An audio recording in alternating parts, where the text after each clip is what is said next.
Christmas wouldn't be the same without a classic movie, but some should probably be retired. Festive films are meant to bring laughter, fun, and holiday cheer. But many have not stood the test of time, and it's not just because they're no longer entertaining. From racism to sexism, inappropriate scenes, and major flaws, some Christmas classics have aged poorly over the years. Movies like Love Actually, White Christmas, and even Home Alone 2 have parts that haven't held up well. Let's take a look at some Christmas movies that have aged badly. Elf and the Grinch topped by Britain's favourite Christmas movie in new UK poll The Santa Claus. The Santa Claus starts with Father Christmas being killed, so we could just stop there. Toy salesman Scott Calvin, played by Tim Allen, scares Santa while H is climbing on the roof. Santa slips and falls to his death in scary scenes that will give kids nightmares, and that's just the first 15 minutes of the film. The rest of the movie is based on some rather complex legal wrangling that doesn't really feel very Christmassy. Scott slips into the big red suit and finds out H is legally bound to become Santa and live in the North Pole due to a technicality known as the Santa Claus. Not only is it a bad pun, but it's also quite scary that the title of Santa is passed down to the person who accidentally causes his demise. If that wasn't enough, there's some spooky magic that forces you to leave your entire life behind to deliver toys until your own death, and even transforms your body into a chubby old man with a beard.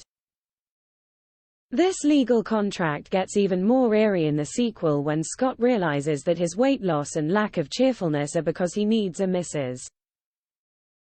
Claus. Plus, none of the elves seem to care that their lifelong friend has died and been replaced by the man seemingly responsible. Love Actually. Where do we start with Love Actually? There are about 500 different plot lines, each with their own problems. Richard Curtis' star-filled 2003 holiday movie has been long criticized on Twitter, with the rom-com being branded creepy, sexist, homophobic, and fat-shaming. Even star Hugh Grant has labeled moments excruciating.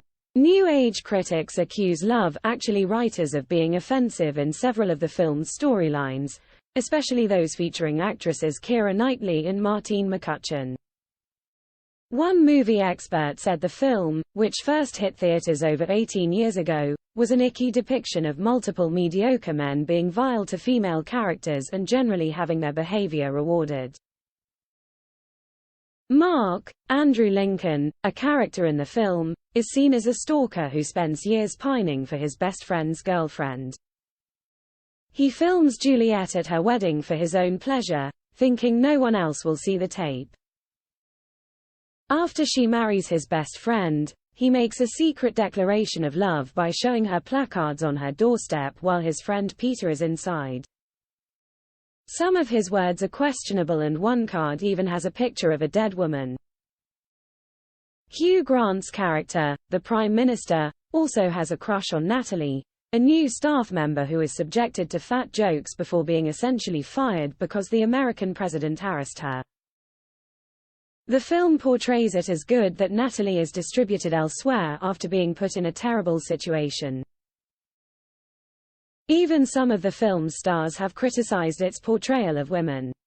Lulu Popplewell, who played Emma Thompson's character's daughter, called the movie cheesy, and sexist.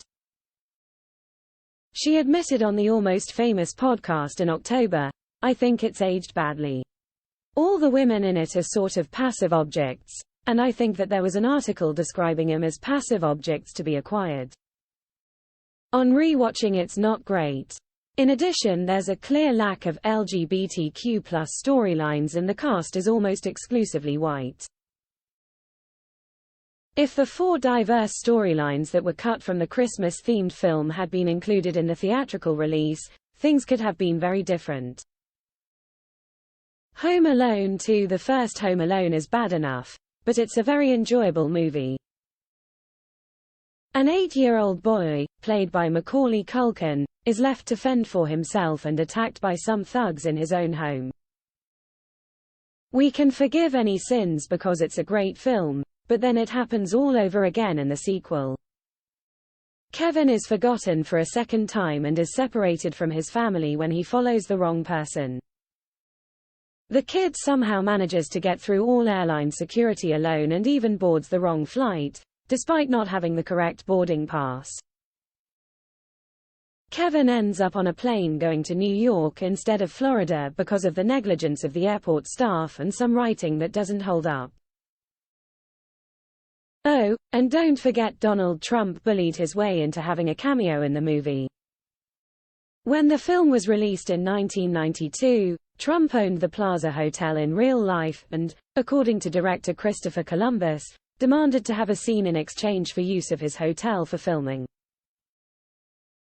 The cinematographer of the movie, Julio Macat, shared, "We filmed in their lobby and he was around, and he had to be in the movie. He had to photobombs the shoot one day, and came walking in with his entourage, and wanted to walk through the shot.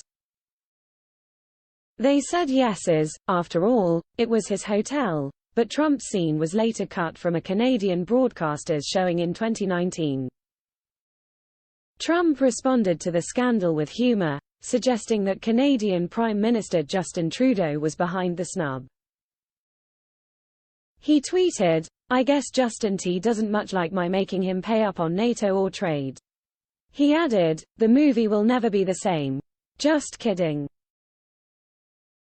White Christmas is celebrated as one of the ultimate classics, but it can't even be shown on TV today in its entirety. The 1954 American film, starring Bing Crosby, Rosemary Clooney, Vera Ellen, and Danny Kaye, is filled with laughs, love, and big musical numbers. With songs by Irving Berlin, there's also a new version of the title song White Christmas, the world's best-selling single. The incredibly popular movie was the highest-earning film of 1954 by a long shot and the top-grossing musical of all time. White Christmas tells a heartwarming story about a group of friends adjusting to life after World War II. However, there is one scene that is certainly not appropriate for any movie. They perform a dance number, Abraham, about the nostalgia of minstrel shows, a racist form of entertainment which often used blackface. While that isn't the case in this film, it still celebrates the inappropriate shows with some vile jokes and is often cut out of TV broadcasts. An AI tool was used to add an extra layer to the editing process for this story.